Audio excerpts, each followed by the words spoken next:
I had a routine. You could say I lived my life in circles, small, safe, predictable circles that felt like comfort but were really just a trap. It was my 7:30 a.m. coffee, the long commute, the dull office meetings, and the quiet dinners that became a background noise to a life I barely noticed anymore. People always told me I was lucky to have stability, a steady job, a home, a wife.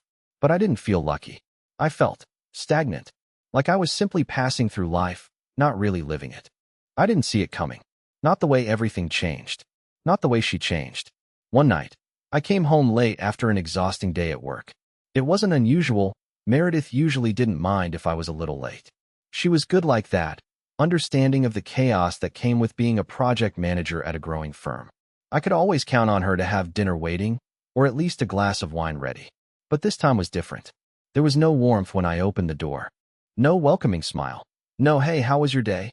No laughter coming from the kitchen. Meredith wasn't there. The silence that greeted me was heavier than usual, a silence I couldn't quite place. She wasn't in the living room, the kitchen, or even our bedroom. I searched through the house. No sign of her. Then, I checked her phone on the kitchen counter. I wasn't proud of it, but something pushed me to look. Maybe it was just a deep instinct, or maybe it was the way things had been recently. The unanswered texts, the late nights. It all felt off. I had to know what was going on. I opened the screen and saw the messages. They were casual at first. She was texting her friend about dinner plans and a book she had just started reading. But then there was a message from someone I didn't recognize. Someone named Ben. Curious, I clicked on the chat. "I'll be there in 20 minutes. Don't worry about the details, just get ready." My heart dropped. I'd never heard of Ben before. But there was more. As I kept scrolling through the messages, I saw that they had been talking for weeks. Little jokes, subtle flirtations, and increasingly personal exchanges. The kind of conversations I didn't want to believe were happening under my nose. I was angry, confused, hurt, and more than anything, I felt like a fool. Then the door creaked open. Meredith stepped in, her hair disheveled, her cheeks flushed. It was almost as if she'd been running, or maybe just avoiding something. When she saw me standing there with her phone in my hand, her face fell. The guilt was written all over her. "John," she started, but her voice cracked. I didn't let her finish. I was past hearing her excuses, past the apologies that would come. I was furious, but even more so, I was numb. "I need you to explain something," I said, trying to steady my breath. "Who is Ben, Meredith?" Her eyes darted away from mine. I could tell she was trying to collect herself, to come up with a reasonable answer. But nothing she said could have fixed this. He's just a friend," she said, her voice weak, almost pleading. "We've been talking, yes, but it's nothing serious." "John, nothing serious?" I interrupted. My voice was getting louder, but I couldn't help it. "Then why the hell are you hiding it from me? Why are you texting him like this? And why was I the last to know?" Her lips quivered, and for a second, I thought she might cry, but then she swallowed it down. "It's just, things have been different lately, John," she admitted. "You've been so distant. And Ben he listens. I don't know, I just needed someone." It felt like a slap in the face. The words hit me harder than any physical blow ever could. I took a deep breath, trying to control the wave of anger building inside me. I needed to keep my head, but damn, it was hard. I looked at her and saw the woman I had married. The woman who once said she couldn't imagine life without me. Now, she was standing there, confessing to me about someone else. "I see," I said, voice low and heavy. "So what now? What do we do? Do I just sit here and pretend everything's fine while you flirt with someone else?" "I didn't mean it like that," she said quickly, stepping closer to me. "It wasn't like that. Ben, he's just someone who understands me right now. He's been a good friend." But all I could think of was how she'd never mentioned Ben before. How, all of a sudden, this good friend had taken the place of me. The real John. The guy who used to be enough for her. I took a step back, feeling the weight of what she was saying settle into my chest. I didn't want to feel this way. I didn't want to believe it. But there it was. I wasn't enough for her anymore. "Look, I need some space," I said, turning away. "I need time to think." She didn't stop me. Not this time. She didn't beg me to stay. As I walked out the door, I heard her voice calling after me. "John, please, we can talk about this. We can fix it." But I wasn't listening anymore. The moment had passed. The damage had been done. And now, I needed to think. To really think about what I was going to do next. And that's when I realized. I didn't just want answers from her. I wanted answers from myself, too. Was I willing to just let this go? Could I forgive her? Or would this be the moment that everything broke for good? I didn't expect her to call me that night. But she did. My phone buzzed just as I was about to head to bed, the last thing I wanted to deal with. I thought maybe I'd just let it go to voicemail, let her sit with her thoughts for once. But something stopped me. Maybe it was the quiet in the house, or maybe I just wanted to hear her voice. I picked up. John, please, we need to talk. I can't just let this go. Her voice was shaky, almost pleading. It was the first time I'd heard it like that. The tone was different from the one she used when she apologized for not texting me back or for missing an event. It wasn't just about guilt, it was fear. I stood there, holding the phone to my ear, staring at the empty hallway, feeling like I was standing on the edge of something that could either fall apart or be patched back together. My mind raced with questions. Where had this sudden need for space come from? Where had she been emotionally that I couldn't see it? And why? Why did she think it was okay to hide things from me? Are you home? She asked, her voice quieter now, as if she knew I was already halfway out the door. No, I answered, staring at the night sky out the window. I'm not home. Please, she whispered. Come back. Let's talk. I'll explain everything. I thought about it for a second. The last time we'd really talked, was months ago. Before Ben, before this distance had formed between us. The time when we could spend hours just sitting on the couch, laughing about nothing, talking about everything. But that wasn't our reality anymore. Our reality was filled with silence, unanswered questions, and now, phone calls in the dead of night that felt more like apologies than real conversations. Fine, I said, my voice flat, resigned. I'll be home in 20 minutes. By the time I pulled into the driveway, I was already second-guessing myself. I didn't want to talk about this anymore. What was there to say? What could she possibly say to make up for this? But deep down, I knew I wasn't done with her yet. I wanted answers. I needed them. When I walked in, Meredith was sitting on the couch, her hands clenched together in her lap. The room was dimly lit, casting long shadows on the walls. She looked so small. It wasn't like her. She was always the strong one, the one who made decisions, who led us through life like we were on a path that couldn't be broken. But now, sitting there, she seemed different, vulnerable, maybe even scared. I didn't know where you were, she said quietly, almost as if she didn't expect me to respond. I didn't know how to explain all this to you. I didn't want you to hate me. Her words hung in the air, heavy and almost foreign. Hate. She didn't want me to hate her? Was that what this was? Was that what she was afraid of? I took a step closer, not sure if I was ready to hear whatever she was going to say next. But I had to know. I had to hear it from her. Then why didn't you tell me, Meredith? I said, my voice low but steady. Why didn't you tell me you were talking to someone else? Why hide it from me? I deserve to know, don't I? She didn't look at me. Her gaze was fixed on the floor, like she was ashamed of everything I was saying. I didn't mean for it to get this far, she whispered. I was lonely, John. Things between us, they haven't been the same for a while. It wasn't about him, not really. It was just someone to talk to, someone who understood. I could feel my pulse quicken as I tried to digest what she was saying. Someone who understood? What did that even mean? Was she saying that I hadn't been understanding enough? That all the years we spent together, our family, our life, didn't matter anymore? That's not the point, Meredith, I said, pacing now. The point is that you went behind my back. You didn't trust me enough to be honest with me. And that, I stopped myself, closing my eyes. That's the part one don't get. We were supposed to be partners. She finally looked up at me, her face pale. I didn't want to hurt you, she said softly, almost pleading with her eyes. I didn't want to feel like this. But I've been feeling so lost, so disconnected. Lost, disconnected. I heard the words, but I didn't know how to feel. She was telling me all this, but I couldn't shake the feeling that she was making excuses. Do you even want to fix this? I asked, my voice suddenly sharp. Or do you just want me to forgive you and move on like nothing happened? Meredith stood up, crossing the room in a few long strides. She reached for my hand, but I pulled it away before she could touch me. The coldness between us was so thick now, I couldn't let her break it.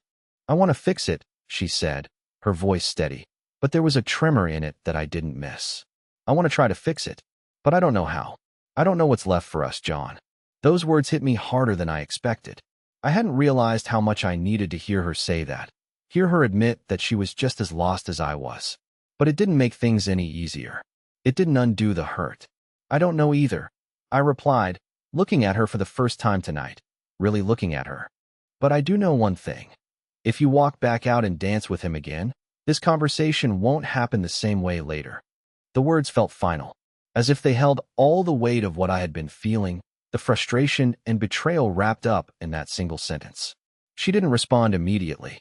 She just stood there, staring at me with those wide, tired eyes. I saw something in them I hadn't seen before, a mixture of regret and fear. But there was something else too, something darker, something I wasn't ready to face yet. But I would face it, because this wasn't over. Not by a long shot. The silence that followed my words was almost suffocating. Meredith didn't move, didn't speak. For a moment, it felt like we were suspended in time, the gravity of what I had just said hanging between us, pulling us both downward. I could hear the hum of the refrigerator in the next room, the distant sounds of cars passing outside, but it all felt so far away. It was like the world had faded, and all that was left was this one moment, this one question that neither of us wanted to answer. She blinked, her eyes brimming with tears, but she didn't cry. She was still standing there, her chest rising and falling with uneven breaths. I wanted to scream. I wanted to shout at her for putting us here, for making me feel like I was standing on the edge of a cliff, knowing I was about to fall, but not sure if I should jump or pull myself back up. I don't know what to do anymore, John, she said, her voice breaking the silence at last, but it didn't sound like the woman I had married. It was shaky, distant, almost foreign. I thought I could fix it. I thought I could find a way to make things feel like they used to. But somewhere along the way, I lost myself. Lost herself? My mind screamed. Lost herself? What about me, Meredith? What about the life we built? Didn't that mean anything to you? I was so close to losing control, to walking out and never looking back. But something held me there, some part of me that wasn't ready to give up on us. Not yet. I don't want you to go, she whispered, as if she knew I was on the brink of walking out. I don't want to lose you, John. There it was. The words I had been waiting to hear. The words that could have meant everything. But somehow, they didn't feel enough. I wasn't looking for her apologies. I wasn't looking for some quick fix. What I needed, what I had needed for so long, was honesty. And I wasn't sure if I had that anymore. You don't want to lose me? I repeated, my voice steady but cold. Because you're already losing me, Meredith. You lost me the moment you let someone else fill the space I used to occupy in your life. The moment you stopped trusting me enough to be honest with me. This isn't just about Ben. This is about everything that's been wrong between us for months. She took a step toward me, but I held up my hand to stop her. I wasn't ready to let her touch me. Not yet. Not until I understood what had happened to us, to her. I never wanted this, she said, her voice barely a whisper. I never wanted to hurt you. I know you didn't, I said, my voice softer now. But you did. You hurt me, Meredith. And I can't just pretend like everything is fine anymore. Not after what I saw. Not after what I read. It's not just about the affair. It's about the lies, the secrets. It's about the fact that I didn't even know you anymore. The look on her face was like she had been slapped. Her expression twisted into something I couldn't quite place. Regret. Yes. But something darker, something I wasn't sure I wanted to understand. You think I didn't want to tell you? She shook her head. I was trying to protect you. I was trying to protect us. I didn't know how to make you see how empty I've been feeling, how alone I've been. She wiped a tear from her cheek, but it wasn't enough to stop the flood that had been building inside her. I didn't want you to think that I was throwing our life away for a stupid mistake. I thought if I could feel like I mattered to someone, maybe it would fix things. Maybe I could feel like me again. And there it was. The truth, buried underneath all the layers of excuses and fear. She was feeling lost, disconnected, like she didn't matter anymore. I'd seen it, felt it, but I hadn't wanted to admit it. But now I couldn't deny it. Her vulnerability wasn't what I had expected. I thought I would feel anger, betrayal, maybe even hatred, but what I felt now was different. I felt sadness, for her, for us. We had built something together, but somewhere along the way, we'd let it slip through our fingers without even realizing it. You matter to me, Meredith, I said quietly, taking a step closer to her, but still keeping my distance. You've always mattered to me, but you never gave me the chance to help you. You never gave me the chance to fix this with you. And that's the hardest part of all. She reached out, her hand trembling slightly as she touched my arm. Her touch was light, almost as if she wasn't sure if I would pull away. But I didn't. I stood there, letting her touch me, but it didn't bring the comfort I thought it would. I'm sorry, she whispered. I really am, John. But I don't know what to do anymore. I don't know if we can fix this. I felt my chest tighten. I didn't want to hear that. I didn't want to hear that she wasn't sure if we could make it. But I knew, deep down, that this was where we were, on the edge, unsure of which direction to go. I don't know either, I replied, my voice thick with emotion. But I do know this. If you walk back out and dance with him again, this conversation won't happen the same way later. You'll have to decide what you want, Meredith. And I need to decide what I'm willing to accept. Her face crumpled at my words, and for the first time in what felt like forever, I saw something resembling real emotion in her eyes. Regret, guilt, fear. She had made her choice, and now she was going to have to live with it. I didn't want to be the one to walk away from her, but I couldn't keep pretending. I couldn't keep being the person she thought I was. I wasn't the same man anymore. Not after all of this. She didn't say anything more. She just stood there, frozen, like she was waiting for something. Waiting for me to make a decision, waiting for a sign. But I didn't know what the right choice was. I only knew that I couldn't keep waiting for her to find herself again. I'll be in the other room, I said, turning away, my heart heavy but my mind clearer than it had been in months. We'll talk about this more, but not tonight. The night felt like it dragged on forever. I retreated to the other room, not knowing exactly what I was hoping to accomplish by distancing myself. But in the back of my mind, I knew something had shifted between us. I wasn't sure if it was the final straw, or if we were standing at the precipice of something we could still pull back from. I sat on the couch, staring at the floor, my mind racing with 1,000 thoughts. Could I forgive her? Could we ever go back to the way things were? I ran through the memories, our early days together, when we were inseparable, when every moment felt like it was building to something more. Those days felt like a lifetime ago, and it wasn't just the affair. It was the years of subtle changes, the way we had both retreated into ourselves over time. I hadn't seen it then, but I could see it now. The quiet distance that had crept in, unnoticed, until it was too late.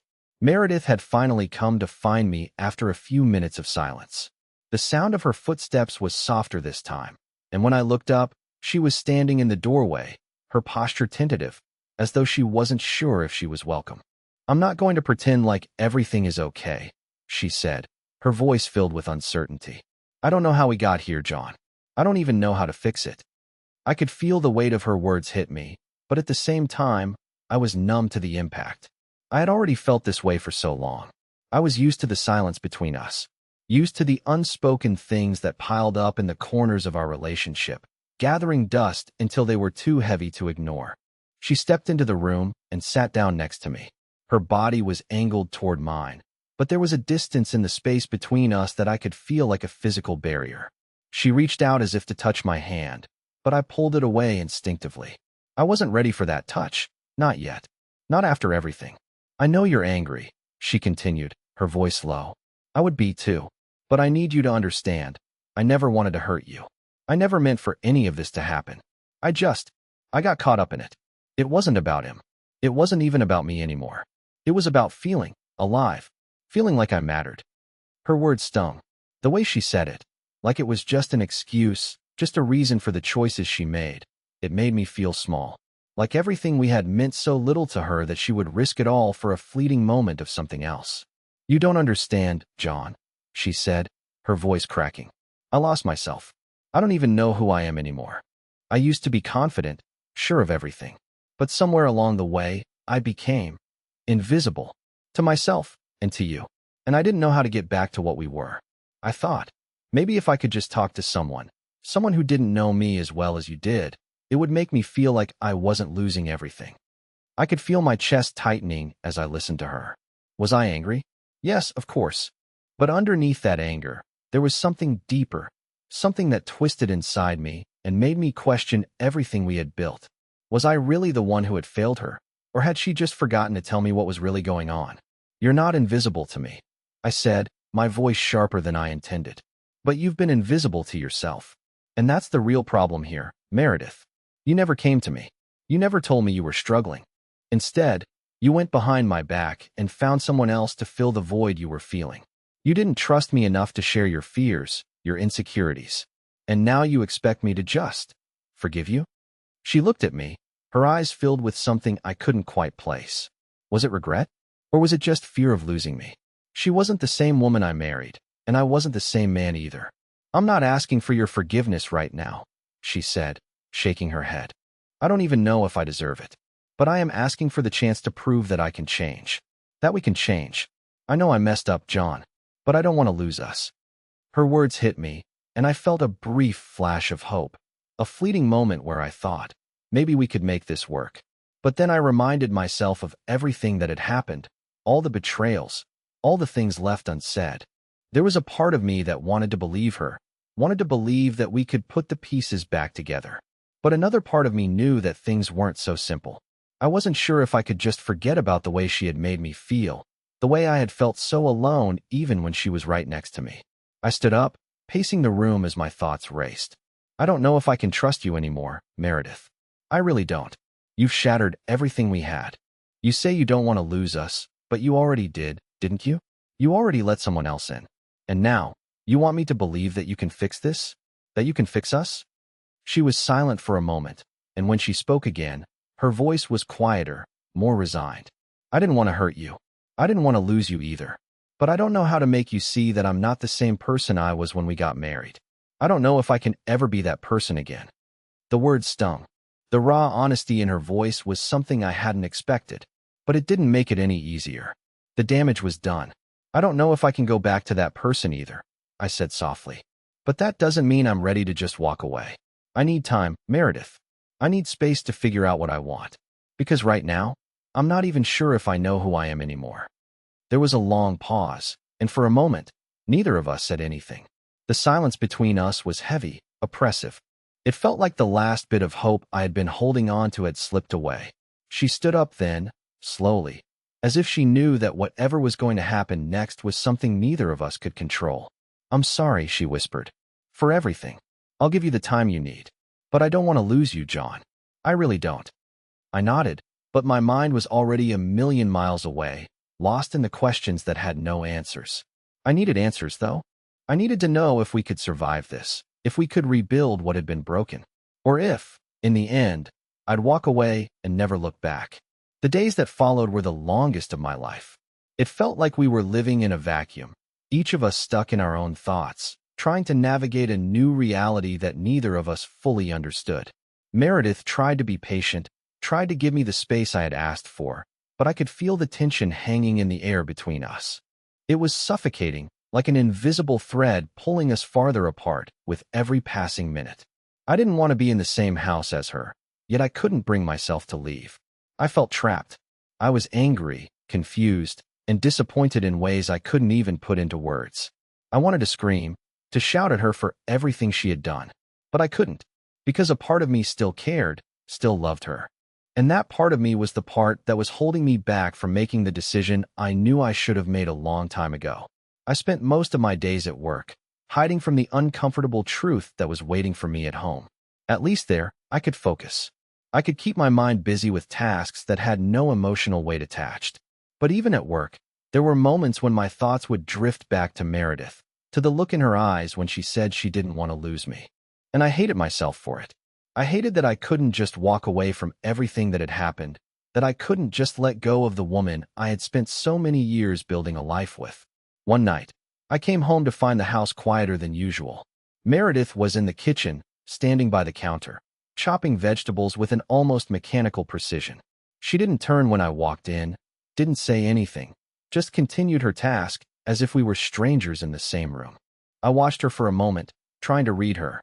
She was trying to pretend like nothing had happened, like everything was normal. But I could see the tension in her shoulders, the way her hand gripped the knife a little too tightly, like she was holding on to something she couldn't let go of. Meredith, I said quietly, not sure if I was ready for whatever response I was going to get. But I needed to say something. Anything. She didn't look up at first. The seconds stretched on, and for a moment, I thought she wasn't going to respond at all. But then she set the knife down and finally met my gaze. I've been thinking, she said, her voice soft, almost tentative. I know you need time, John, but I can't keep pretending like everything is okay. I can't live like this.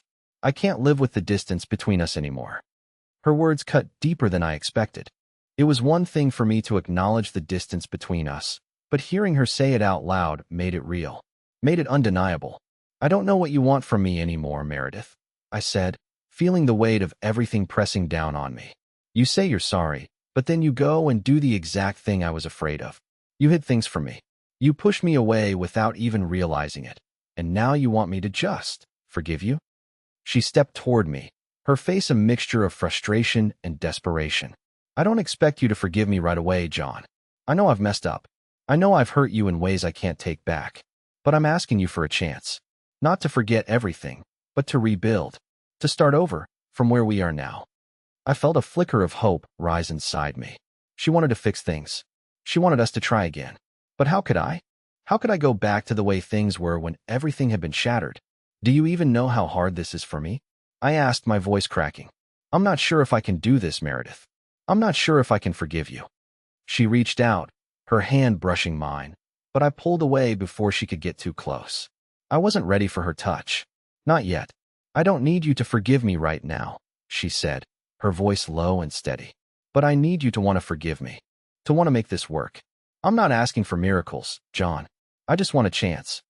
I looked at her, really looked at her, and for the first time in days, I saw something that made my heart ache. A glimmer of the woman I had fallen in love with. She wasn't just the person who had betrayed me.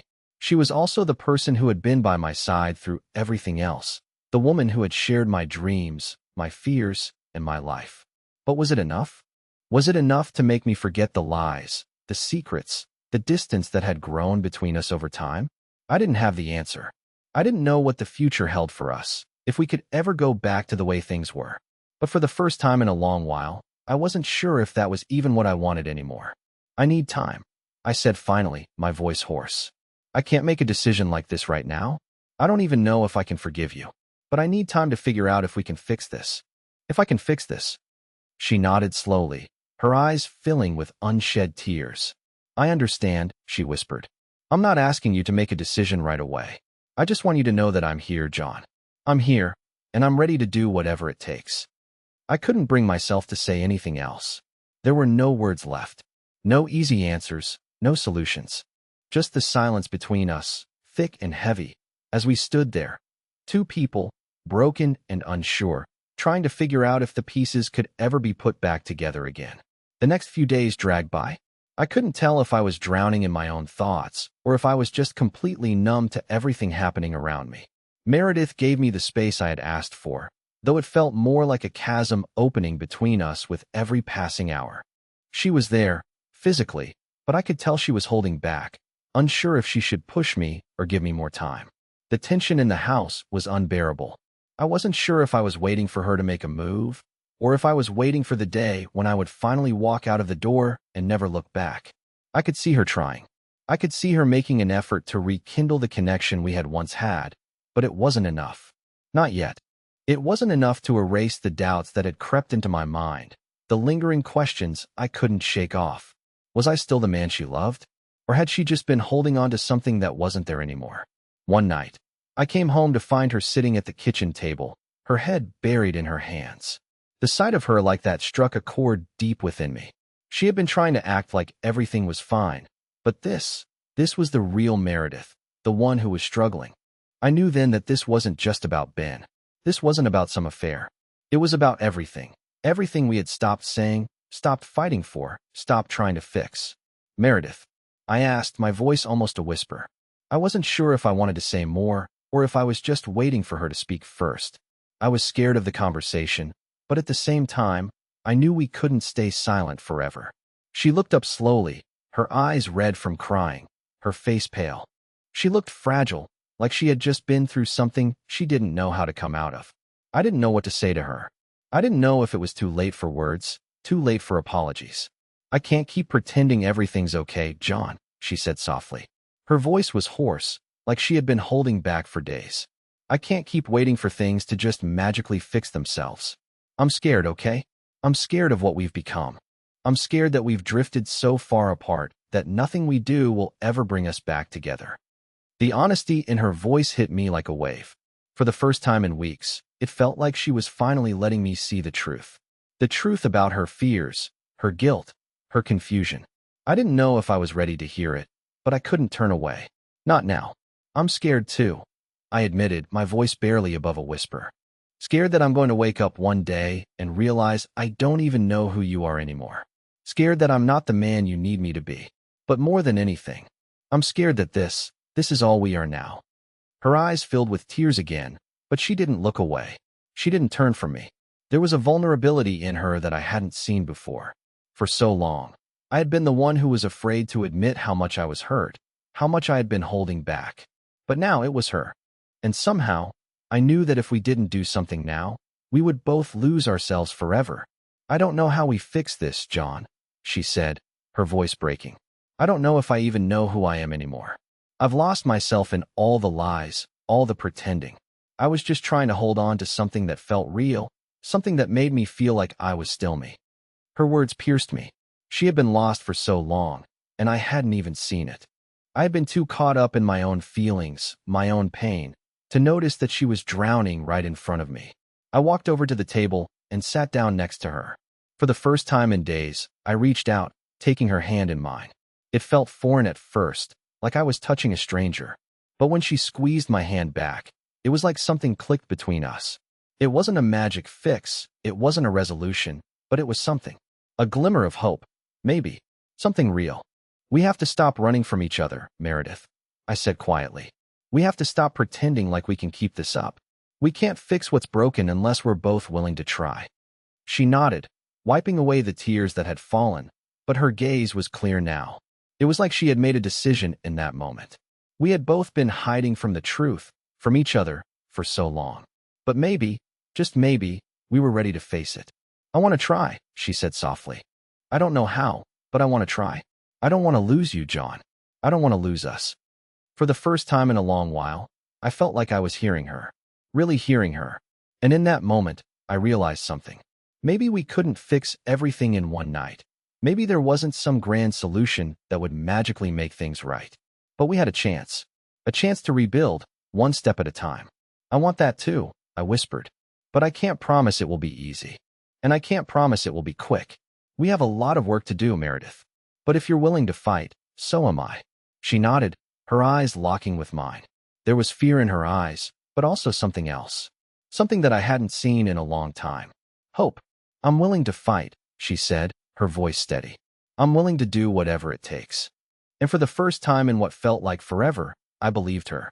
But as much as we both wanted to believe that we could fix everything, a part of me couldn't shake the nagging feeling in the back of my mind. What if this was just the beginning of something we couldn't come back from? What if the damage was already too deep, the trust too broken? But I didn't have the answers. Not yet.